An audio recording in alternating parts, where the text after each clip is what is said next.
Good morning, good evening, good afternoon. Whenever it is, wherever you are, thank you for listening to Filthy Armenian Adventures. I'm Alec, your host. And this is just a little reminder that over on Patreon, I've been keeping up a line of private communication in the form of little voice messages I've been leaving my subscribers. Messages they are expected to open during a period of day that could pass for a smoke break. These smoke breaks are 5, 10, 15-minute stream of consciousness reviews of topics or incidents or moral experiences of the day. Sometimes they're prompted by the news, sometimes books, TV, shows, movies, sometimes a funny thing that happened IRL. Any excuse for me to tell you exactly what to think and what opinions to have on things that matter. Or at least, at a minimum, try to help you, help me, keep my attention directed at the heart of the matter, the truth of the matter, hard as those veins and organs are to find these days. Even if we don't find them, at least we can keep up a line of communication and avoid getting flushed down the toilet. So if you sub to the show at patreon.com/filthyarmenian, you get about a dozen of these friendly little smoke breaks every month, plus twice as many feature episodes. I put the most intimate, experimental, and scandalous ones behind the paywall. You know, the raunchier ones, the risque, the ooh la la. You get those, and you get first dibs on live events. There's one coming up in Austin on June 29 with Nick Pizzolatto. And you get these regular mini-ep smokes if you put a little bit of money where your soul is and support what I'm cooking up over here. So here's a sample of 3 smoke breaks from this past month. One about O.J. Simpson, one about Curb Your Enthusiasm, and one about the phenomenon of the fake bigot.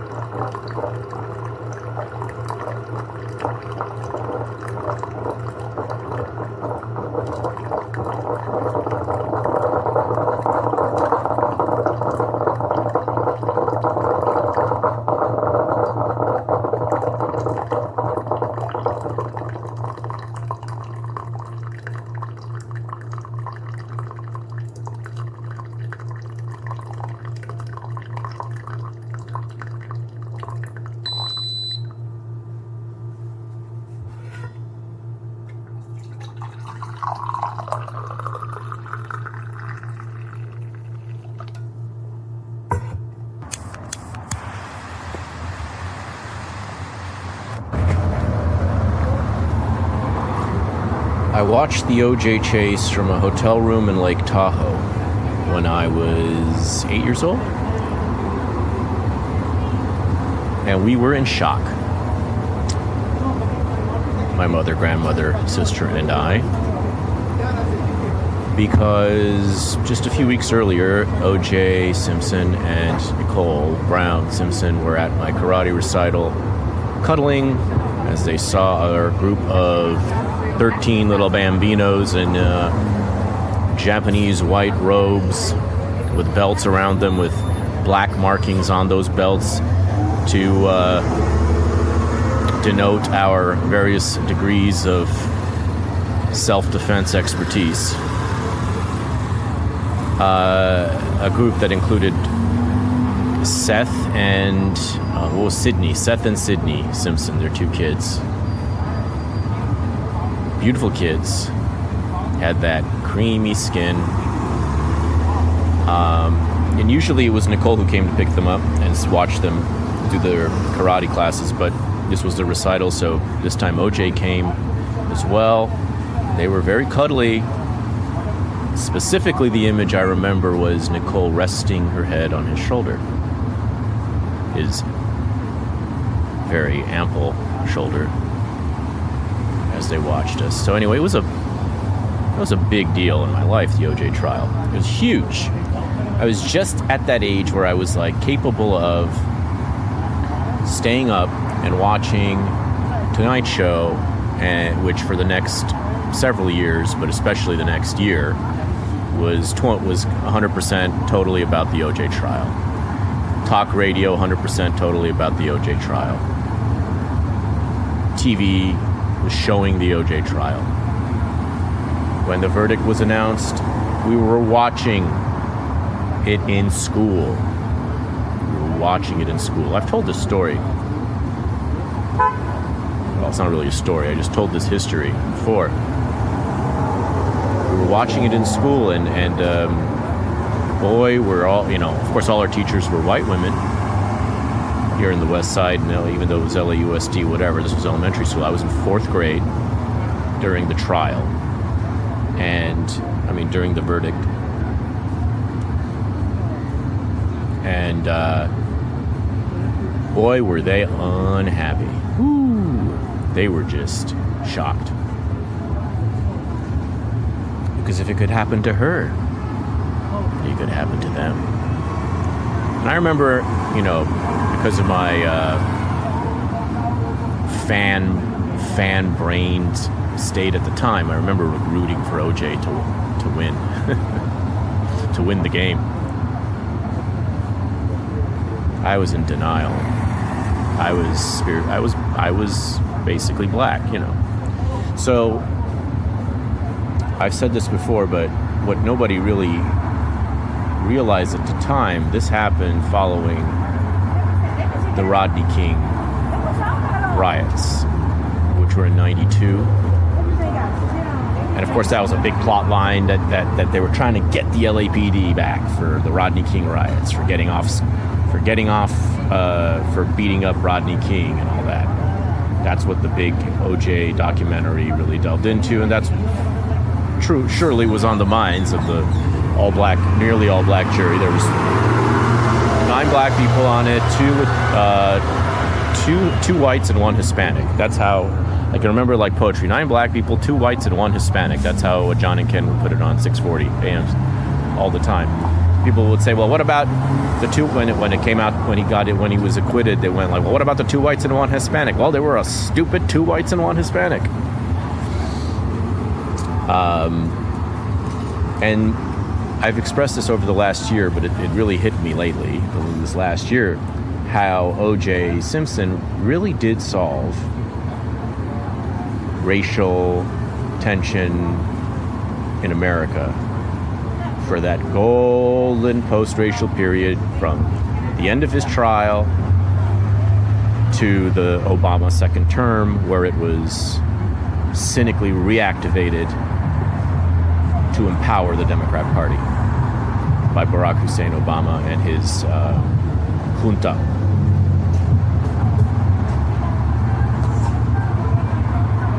And the reason why it solved racism in America is because black people got what they wanted. They got they got the poetic justice. They knew he did it. That's the key. There's everything great. Thank you. I'm in South Beach right now, and the cigar that I'm smoking is a I can't even read this shit. Viaib. Anyway, I don't know what it is. It's nice though. My uncle gave it to me. I'm having an Americano here on Collins Avenue in 17th.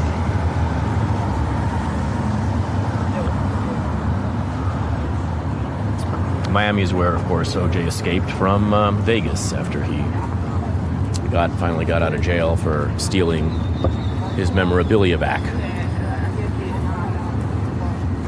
from a sports card and memorabilia store there.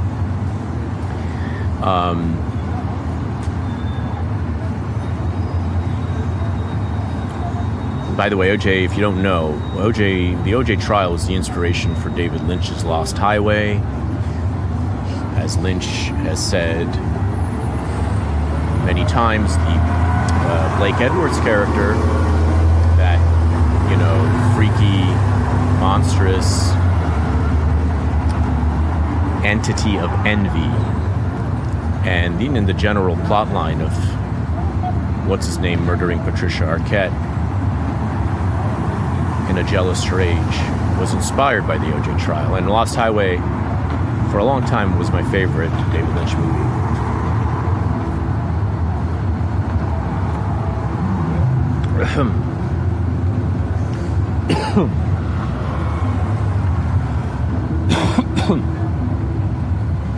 Black people knew that O.J. did it, and there was obviously your typical Tariq Nasheed style strain of denial, but even if that was there after a short while, it kind of dissipated and everyone knew he did it. He did everything possible to make sure everyone knew he did it. Do people remember he wrote a book called If I Did It? He literally wrote a book called If I Did It, where he described how he did it. And it was published. To make money. He needed the money.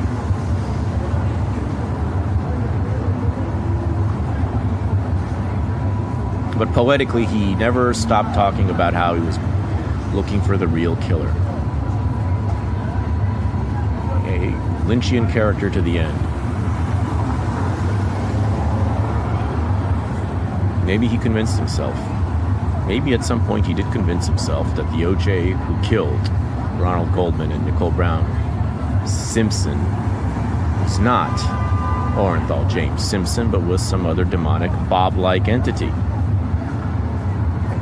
But the point about the racial tensions, which I think is really true, and you can see it if you look at the movie Barbershop, 1999, 2000 or so, that black comedy with Ice Cube and Cedric the Entertainer, etc., etc. And I remember it being very enjoyable, and it was one of those based black people movies. And in the middle of it, Cedric the Entertainer goes on a rant where he says, "Fuck Jesse Jackson," and he says, "O.J. did it," and everyone nods their heads. Because everyone knew he did it, and because it was treated as a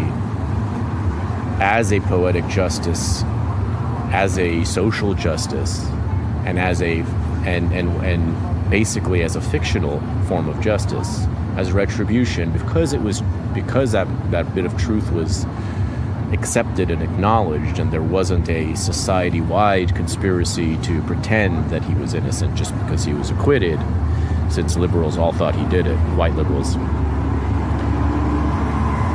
It felt like black America got what they wanted, and then they realized that it was kind of empty calories, didn't really move any needles for anyone, and that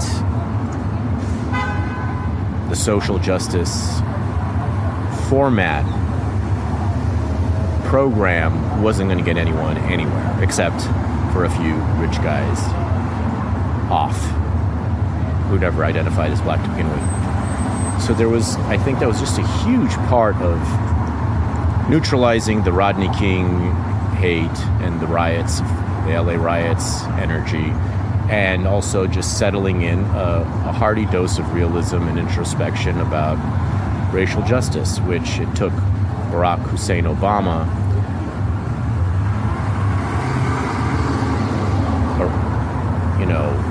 rolling in under the Trojan horse of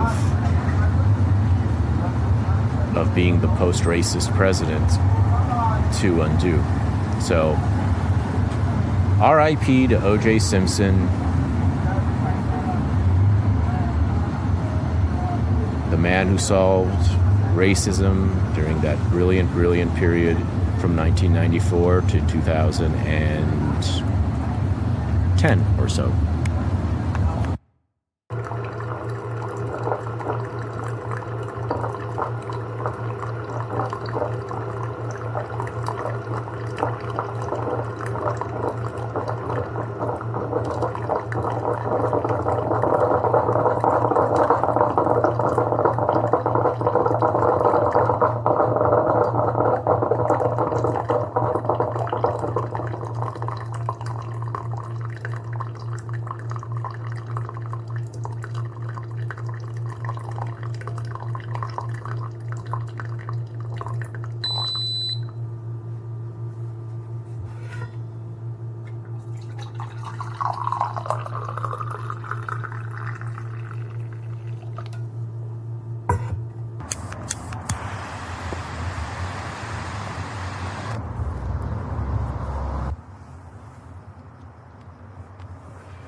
When I first heard of a show called Curb, it was about a decade into it.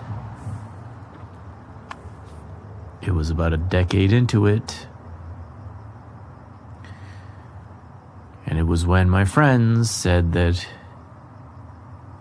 I remind them of Larry David. And they kept on repeating this. Oh, he's just like Larry David. I'm about 23, 4 at the time, 23, 4, 5.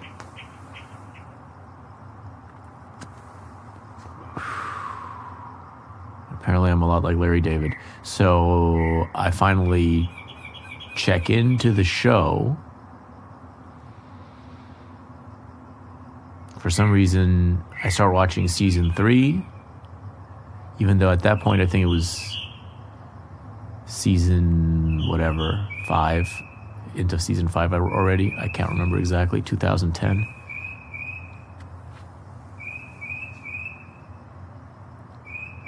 Some loud fucking birds, man. There are some loud fucking birds. And it's the middle of the night.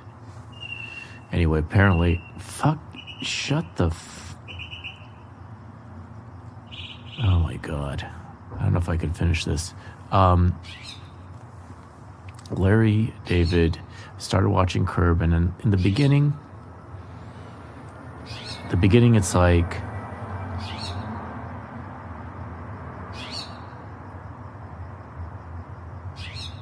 kind of awkward and somewhat off-putting, and for some people, some people tell me like it was like anxiety inducing, like they get the anxiety immediately installed in them directly from the show, right? Like through a invisible tube into their head. They feel the anxiety, and it's just like too much for them.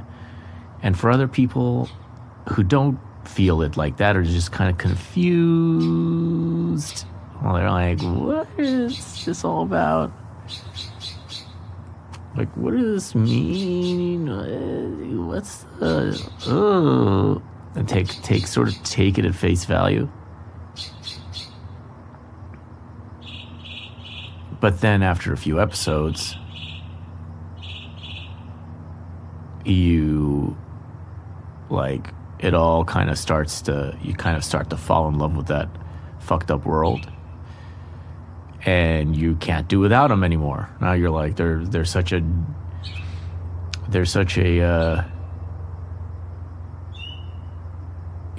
dazzling and like endearing part of your world.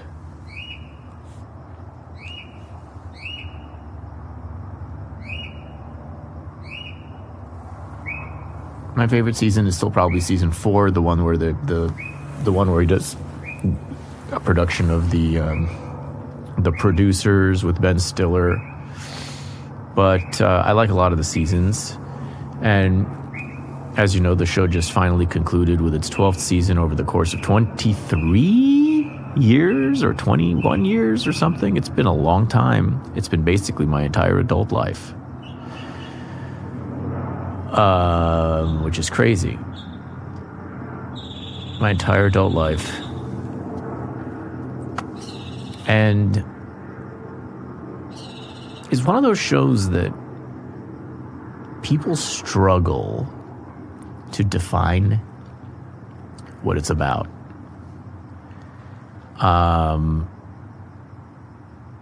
They just sort of cling to comedy of manners, which is, duh.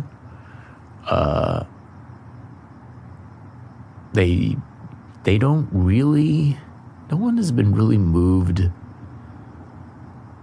I think, to really, I guess, get at what that the show is about. It's weird. I'm sure some people have said what I'm about to say, but obviously I'm sure many people have said what I'm about to say, but it's not an acknowledged part of the like publicly repeatable reaction to the show or something. Even though it wears this on its sleeve. I mean, for one thing, I think it's a very accurate depiction of life on the west side of Los Angeles. The most accurate depiction of life on the west side of Los Angeles that I've probably ever seen anywhere, ever. I mean, let's be real, like, you know, Didion couldn't dream of any of this shit. Like, this is a very, you can see Joan Didion in this show. That's how real it is. Like, you know, ordering a steak at Morton's or some shit. They never go down to Morton's, but, you know, somewhere in Santa Monica. It's like the locations are so confined to the west side, Santa Monica, Palisades, Brentwood, that it makes for a very specific tapestry.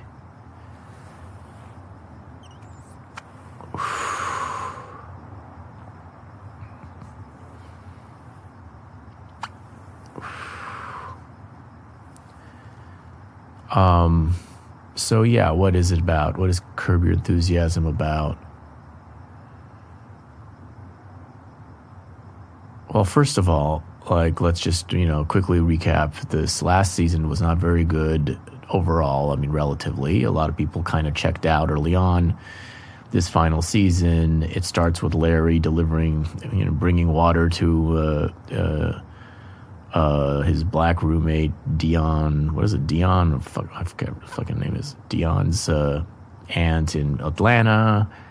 And she's in line to vote. And then he gets arrested for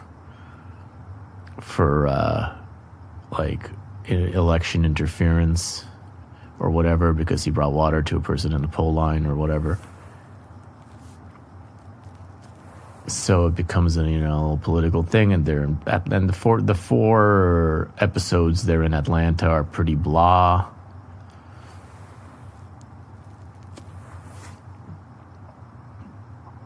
And then once they get back to LA, it starts to get pretty good again, I think. You know, I mean, it's really hard to put out a comedy show that's been out for this many years and that's dependent on such a distinct social vibe. It's hard to put it out in an era where all social vibes have been scrambled, and we just don't have the same relationship to that mode of being that we once did, you know? And he's kept up with 20 some odd years of mode of being. It's just, it doesn't have the same,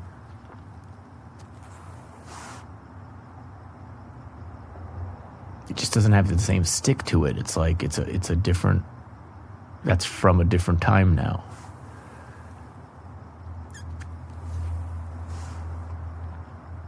For the first time, it was all perfectly on track until the 2020 thing happened. And even though he had some good, like, COVID-related episodes in the previous season, which was very good, I thought, overall. Like, even though he had some stuff in there that was COVID kind of hysteria related and whatever, like, it's not the topic, the subject matter, but like just the vibe of the show that it suddenly aged. And yet it's, you know, it's fun to watch it because it makes you, it kind of pretends that like it's old times. So I kind of really enjoyed that aspect of it. I enjoy the feeling that everyone is still alive, even though Richard Lewis looks like he is seconds away from death. And of course, since then he has died, but it's almost it's almost the funniest part of the entire, or the best part of the entire season. It's simply that shamelessly he has dragged Richard Lewis out, and Richard Lewis has been willing to come out to film this on death's door. I mean, he looks like he is barely clinging at every single frame he's in this season. And there are entire, he's not in it a ton, but there are entire storylines, like in multiple episodes with him, including romantic ones, where he's just barely, and they're all, and there's a really sweet moment, because you know he's dead at this point when you're watching it. So it's even creepier knowing that he's dead, because if you didn't know that he was dead, this might be almost a horror show instead of a comedy. Like, if you didn't know that he was dead and you just were like, this is how he's aging, and he's only 76, and this is just how he's aging, holy shit, that would be far scarier than to knowing that he was on death's door and in the final stages. And yet here he is standing, with everyone in one of the final shots, one of the final scenes at the bar. There's a big group and he's there. There's you see everyone in the frame, and then they're doing their gestures that kind of close out a scene and kind of put upon confusion. And you're like, wow, what a great way to go out, by just representing a different time, just clinging on to every second, and having all your friends there in a healthier place, making you a part of it, and nobody bats an eye. I don't care if the fucking bird agrees with me or not. But I think it's sweet. People will think it's creepy and utterly exploitative and elder abuse. I thought it was sweet. I thought it was I thought it was great that he got out of bed to do that, and they got him out of bed, and they didn't care that he looked like death.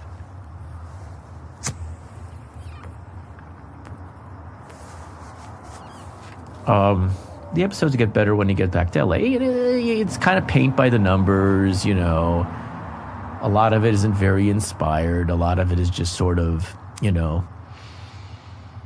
roll the little social observation bingo balls and pick out a few, and not necessarily a huge punt. There's a golf course thing and drama with the golf course again and the golf club, and it's all just kind of made up bullshit, and not one of those visceral type of storylines. Really, it's not like the previous season with the Spite store. Like, the idea of a Spite store drove the season, and that really lent a whole air of like emotional, just like resonance to it, and like atmosphere. And it was just like, it was funny in the concept. It was already funny and very a relatable fantasy for sure. The concept of a Spite store. But I'm getting a little bit off track. Anyway, my point is, it gets better when they get back to LA, and the season, and some of the episodes are very solid.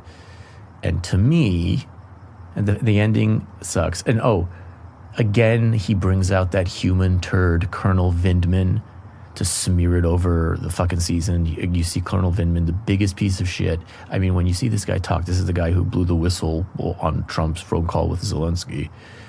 You see this guy talk. If you have a soul, you know that this is the ultimate Kafkaesque, bureaucratic piece of shit. Bug. Just, waiting for his little chance to get you, to get you hauled off and to announce what a virtuous hero he is for finding the bad guy. He's just, just it's this most disgusting creature. Like, honestly, you want to one of the more punchable personalities that I have seen in a long time. And I'm including all the stupid political ones that I don't like. Like, they're all kind of annoying, whatever. But like, I don't want to punch Barack Obama. You know what I mean? I don't want to punch Barack Obama. I don't want to punch Hillary Clinton. I don't want to punch Joe Biden.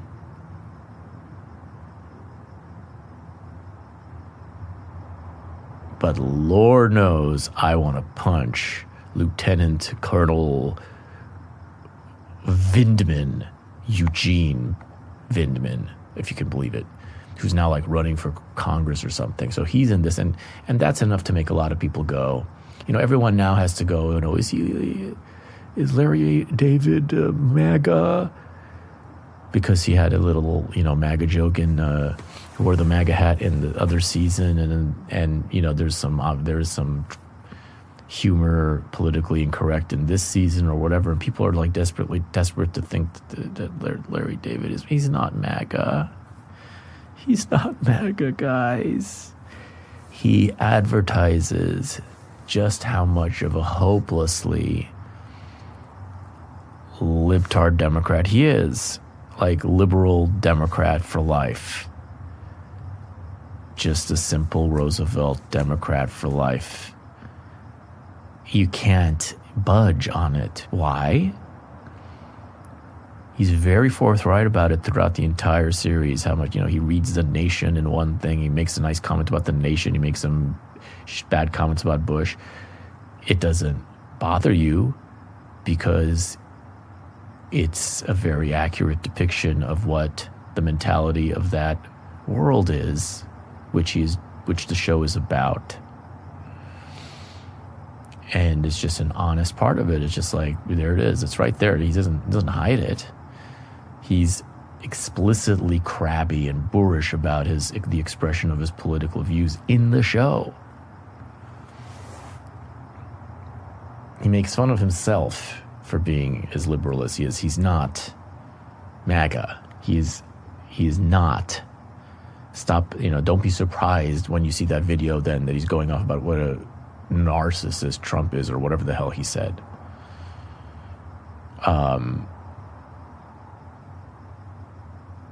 The point is that he's funnier than his politics. That's what, artistic people used to be able to do that. Used to be able to just not be crippled by their political views and treat them as kind of a not supremely all-meaning part of their existence, and also have some like critical distance from them, from their own predetermined values.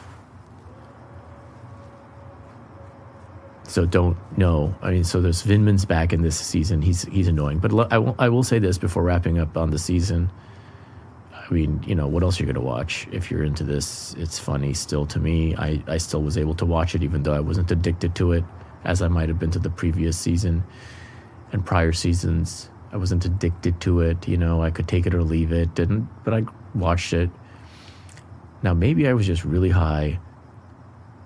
Maybe, but it felt to me, though, that the one exception to the whole thing, episode 9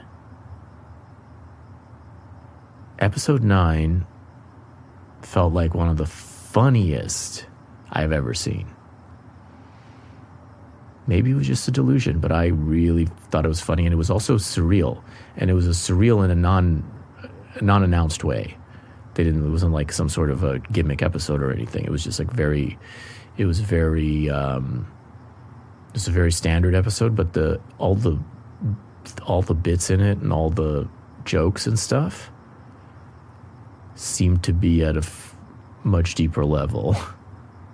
And it was like there would like be long takes, finally some longer takes like the old days when it was a mockumentary style. People forget with moving cameras now it's become like super, super standard and like crisply cut, and like it doesn't have the same sense of mockumentary that the show started with. But in this episode 9, even though it's not shot in that way, it's shot in the current way, but it's like it's the scenes are given all this like time to weirdly breathe at the very end, and it gets weirder and weirder and funnier somehow each time. And like, Larry does like an impression of like a crying person that's like whining person that's like somehow just like eternal. And it looks like they're having some weird fun in that episode. That's how it looked like to me.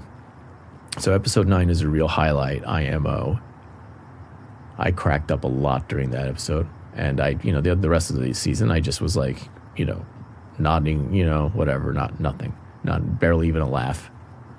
Maybe not even a single laugh. Like a real one.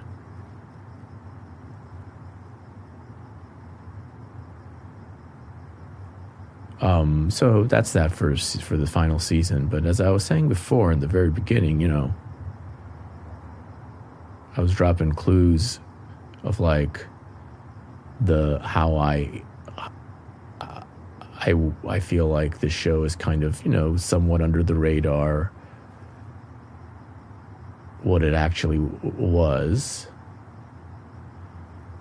in a way that Seinfeld wasn't, really.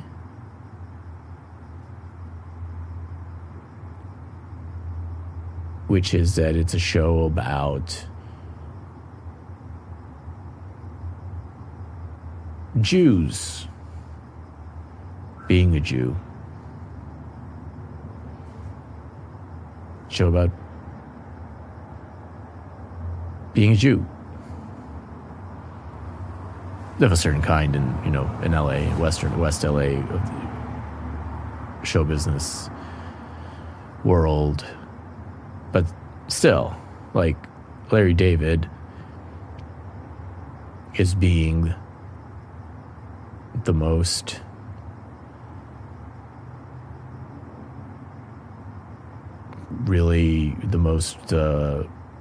vulnerably, annoyingly Jewish character he can be, an exaggeration, obviously, of himself, and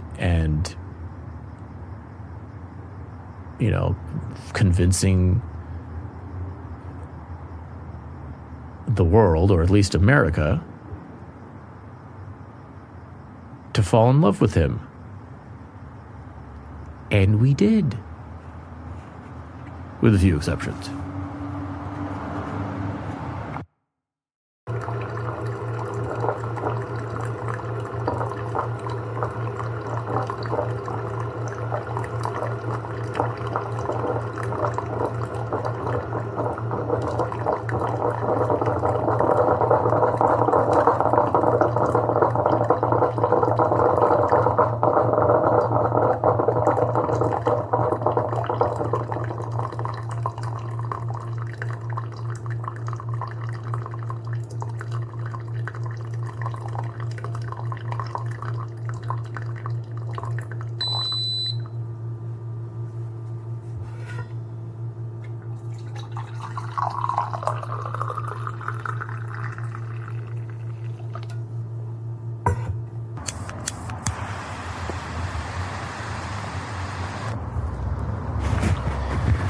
We got some looking ass hoes around us lately. We got some looking ass hoes. I don't even know if I'm using that phrase right because I don't really listen to Nicki Minaj, but it sounds appropriate to describe the sort of medical outbreak of stupidity that has dominated the timeline of X in the last week. And if you do not follow X closely and you are not aware of what I'm talking about, you have no idea how lucky you are.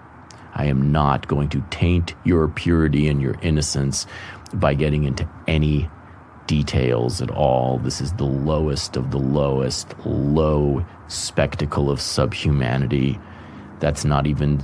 doesn't even deserve that part that much of a claim to humanity. It is the most embarrassingly stupid and small and just utterly divorced from any kind of moral substance or dignity whatsoever, let alone intellectual quality. Bullshit. Horror. Just the worst shit ever on all sides. Just terrible. It's like the equivalent of if you just ate a bunch of like something you thought was junk food, but it turns out it was crayons, and you just ate a bunch of like wax. So it's not even junk food. It's like literal poison that isn't even food at all and does nothing for you. So you're just hoping you can survive this very ill-advised bit of abject gluttony.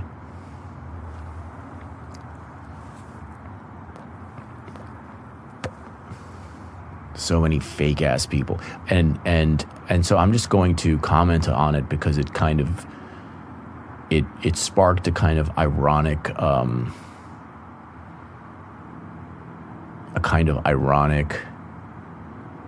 observation or comparison to me, I should say, more like a comp, you know. So there's everyone who's there was like a big purity test kind of thing going on. I'm not going to get into the details so as to spare those with innocent souls of even just like verbal contact to the contamination.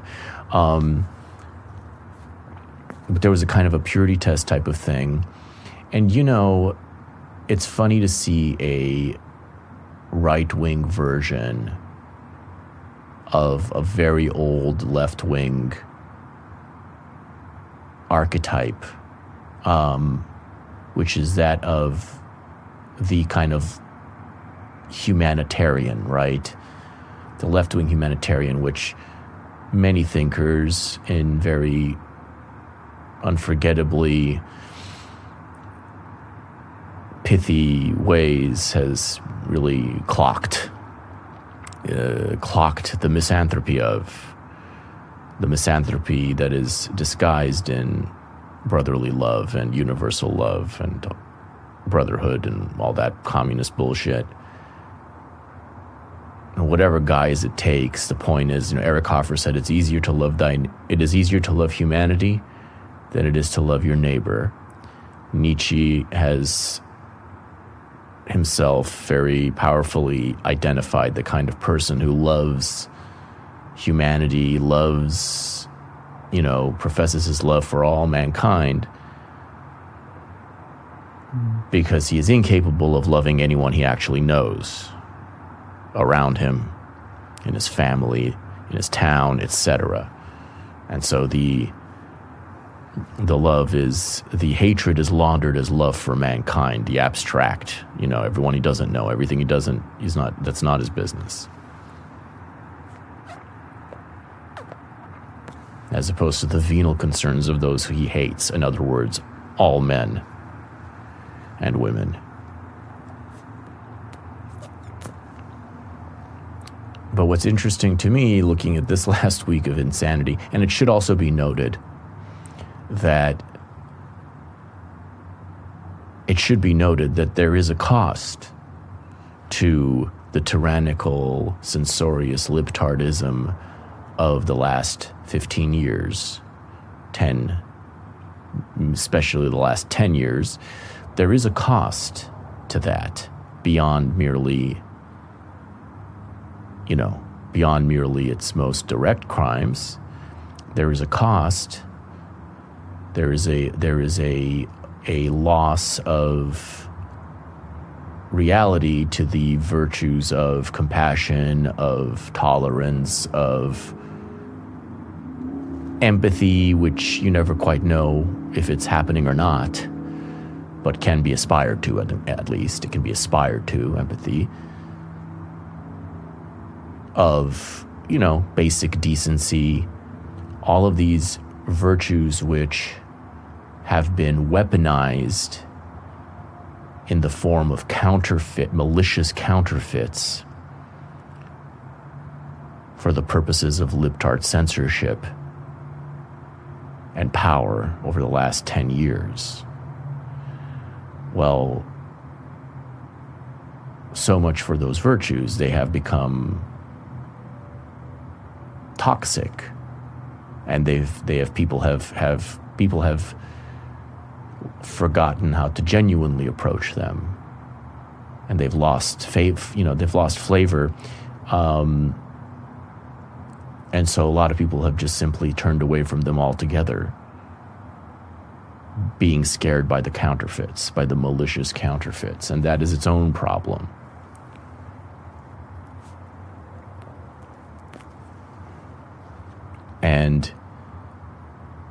But putting that aside, there's a certain kind of inverse to the humanitarian who hates everyone but loves humanity, and that is the right-wing online person who professes to hate everyone or certain groups of people, because in real life he is not only incapable of expressing any of his criticisms whatsoever, but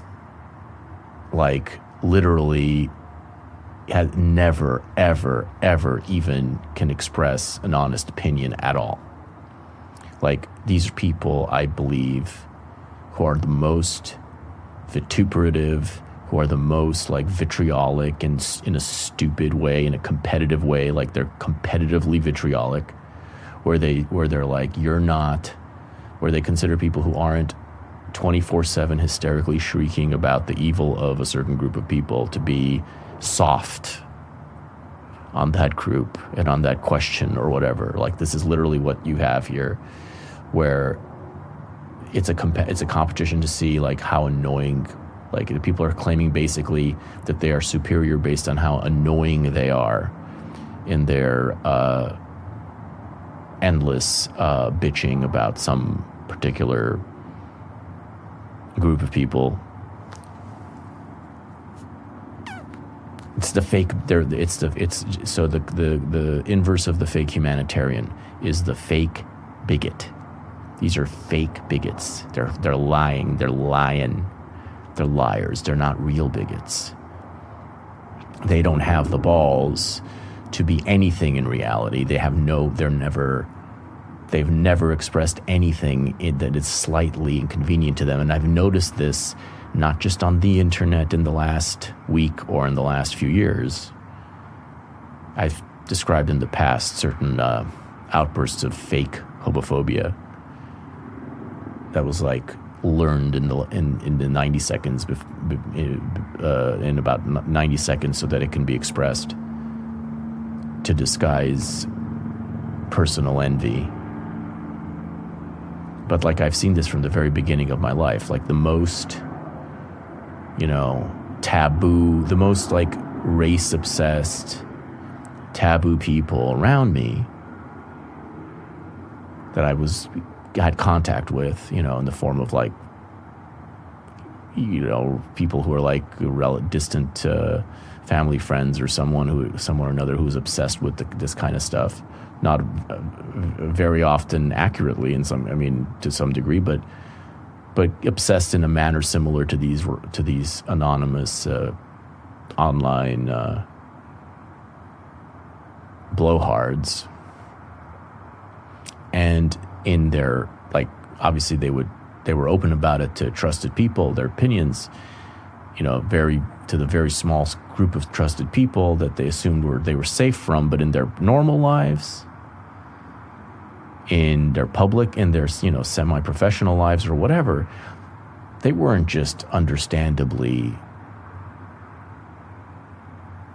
mute about this stuff, but they were ass kissers to the very kind of people that they criticize otherwise. They were over the top ass kissers. So when I see people trying to brag about how mean they are on the internet, all I can think about is what pussies they are in real life. And while, it's never wise to claim anything for oneself, at least I can say that I would, I never, I don't even say the N-word in private. I will only say it. I will only ever say it in public. As you can attest if you were at the LA show last September. But behold the fake bigot. Bunch of lying pussies. They say you run around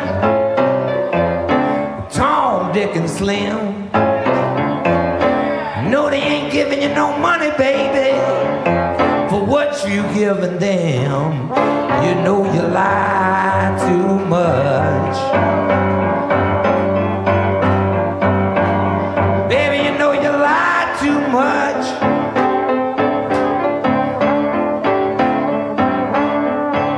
Baby, you lie too much. You lie with every man in town.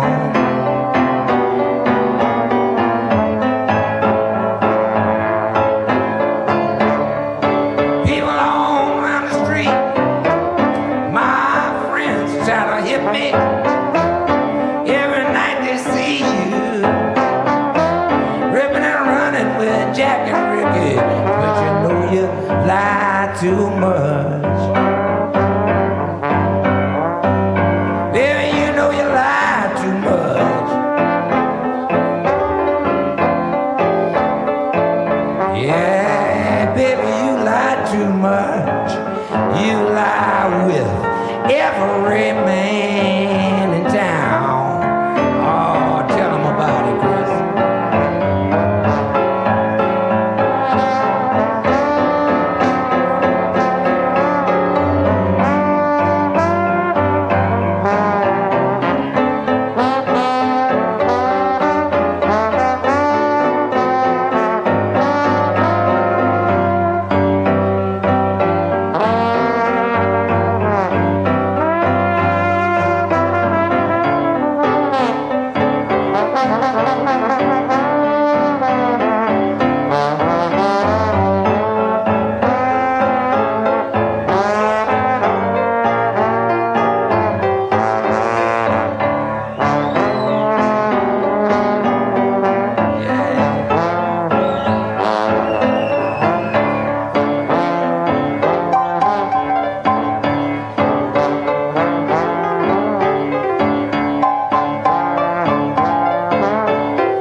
Told me that you love me, that you treat me nice.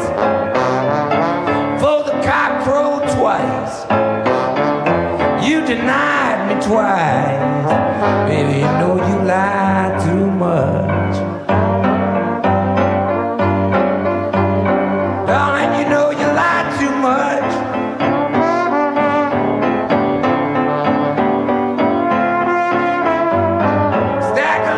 Charlie Brown, now you lie with every man in town.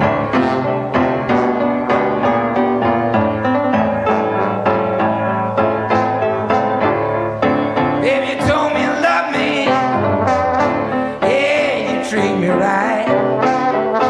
Lived with you 5 long years, found out you were using a crooked die. You lie too much.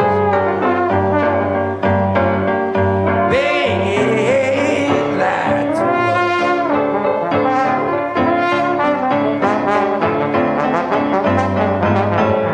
Every man in town knows I'm a clown, baby, 'cause you lie too much.